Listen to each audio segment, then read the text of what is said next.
So the way, I'm just going to explain how it's going to go. I'm just going to ask a couple questions, but we actually have mic runners in the audience, so if you have a question, just put up your hand and we'll bring a mic to you.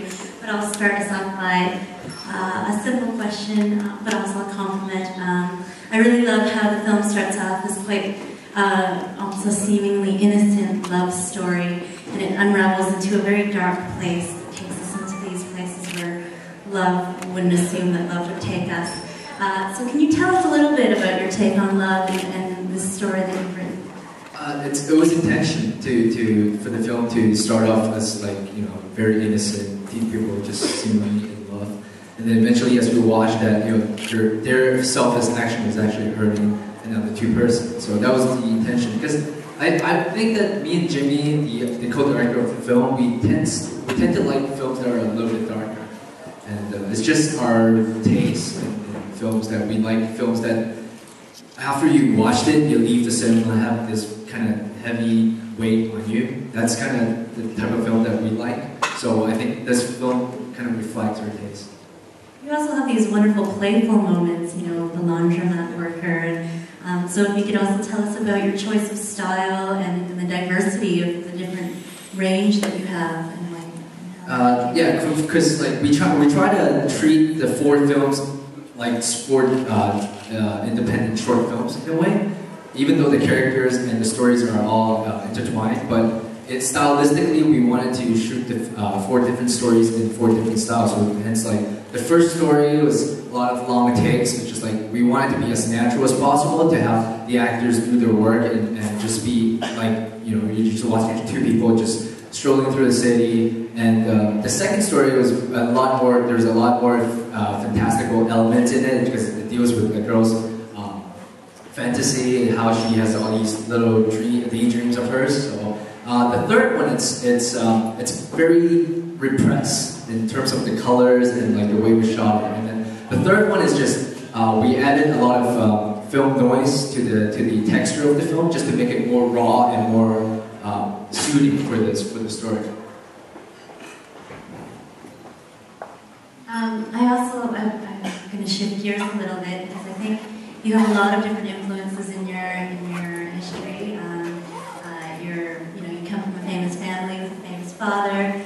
You've also worked extensively in many different roles with Pang Ho Chung and Pang Brothers, and I was hoping you could elaborate on your background a little bit and how that influenced your filmmaking.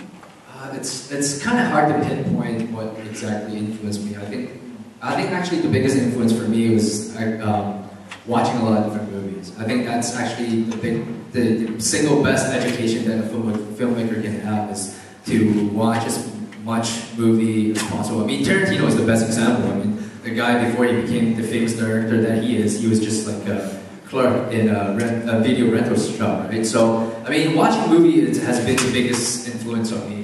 And by having the good chance of working with a lot of different directors, for me, I picked up a lot of their skills when I work with them. So I think it's a very good thing for me, because before I became a director, I was working as an actor, so I had the chance to work with a lot of different directors. So it's a very good advantage. I think we have a question in the audience here. Hi.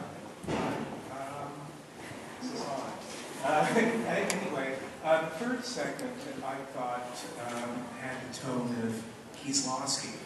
I was thinking about a short film about love. Yeah, and even down to a little scene in the cafe. I felt that was a nice little echo of that. I don't know if that was intentional at all. Sorry, just to answer the question first. It's not intentional, but he is one of my favorite directors, so I think it's just somehow reflected that. Because I really like that film a lot too, the short film about love. About love, yeah. And just the sense of where people are detached and they don't quite connect, but they long to connect all the more. And I thought that repression was captured so nicely. It was just beautiful, and it's been years since he's been gone anyway, but it was nice to see that. I was wondering, in light of that, what other filmmakers have captured your interest or passion Right now, just as a dilettante myself, I've noted that Asian cinema over the last 20 years has captured that sort of spirit of creative synergy that one used to see in films from Eastern Europe before the fall of communism. And I was just wondering what's inspired you.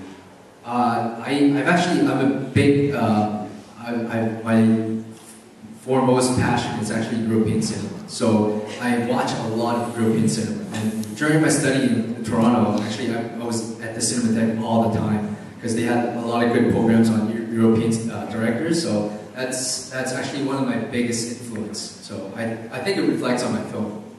Yeah, just the beginning, actually, I thought the way you captured Hong Kong sort of reminded me of our line in a sense, with the way you captured it at night. Yeah, Wong Kar-wai is actually another one of my favorite directors as well. So just like, I think because Wong Kar-wai is the first Hong Kong director that really draws a lot on European cinema. Yeah, so that's why, and for me, it's like I came from the same background. I love all the French New Wave and like all the contemporary European cinema. So I think that's how I grew up as a filmmaker. Oh, there's a question over here. Thank you, that was lovely. I would just like to know how you developed into director from acting, what the transition was like for you, and if you're working on anything locally. If not, what's next for you? My second film is in post-production right now, and I think having the chance to work as an actor really helped me when I was directing my own film, because I think I understand how the actor think when you're on set, and what they would feel when you're reading the script. So I think that enables me to communicate better with my actors. So I think that's the biggest advantage. How did you actually develop the tools to becoming director of Because I think, well, I basically Can I repeat try. the question? Because he just said, how did you develop the tools to become a director? I basically jumped on any chance I could participate in any kind of role in a film production. I think that is very vital if you want to learn the whole craft. I mean, because I worked as a continuity, assistant director, editor, I built set for people before. So I really try to work in different positions in the whole filmmaking process. So I try to learn as much as possible. So that really helps. So for me, when I was directing, I think I understand what every department wants me to give them. So with all on set, you never locked yourself up in an institution for 3 years and yeah. Thanks. So he didn't lock himself up in an institution. That was that. I actually forgot to describe it. I'm sorry there's no mics in the balcony. If someone wants to ask a question in the balcony, just shout it out. Any balcony questions? No? Do I have another question? No? Oh, Gloria? Hold on, wait, can you wait for a mic? That was a really lovely film. Thank you so much for making it. And I really, really enjoyed all the different sort of moods and everything like that. I just have kind of a small question about the mannequin. What prompted the choice of the mannequin? Like, why was she doing? I mean, I thought it was hilarious and cute and funny. Well, to be honest, the first reason why we did that is just to make the story a little bit more funny. But there's also another reason why we did it, because for us, I mean, when we have a crush on someone, like when we secretly admire someone, we don't actually really know, a lot of times we don't really know anything about that person. It's just this mental image we have ourselves of that person.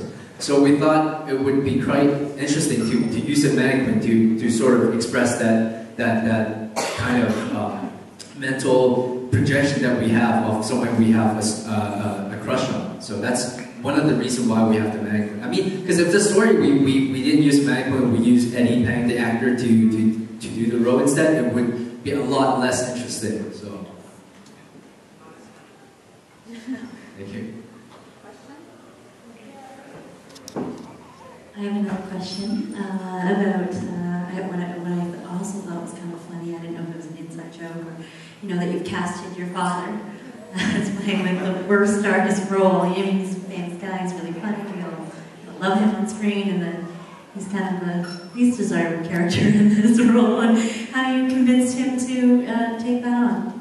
He didn't actually really need any convincing. I just asked him like that. It's my first film. I want you to be a part of it. So just come and do this little role. I mean, I have no money to pay you, and it's not a big role. And yeah, I have no money, but just be there because I want him to be a part of it. So, and he just said yes right away. Okay, Derek, is there anything you'd like to tell us? Any last words? I'm not really good at speaking, so I think the film speaks for itself. So I just hope everybody enjoyed it. Okay. Well, I wanted to let everyone know that Derek's actually going to be doing a more intimate talk on Thursday, so please join us for that. That's during the day. Check your book for it. We're actually going to be going to a reception at the Crown Princess right now to celebrate both Real Asian's birthday and Derek's birthday.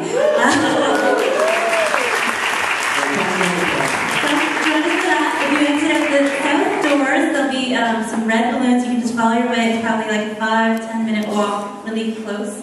Crown Princess on Bay Street, and there's going to be some delicious treats. So, see you there. Thank you again.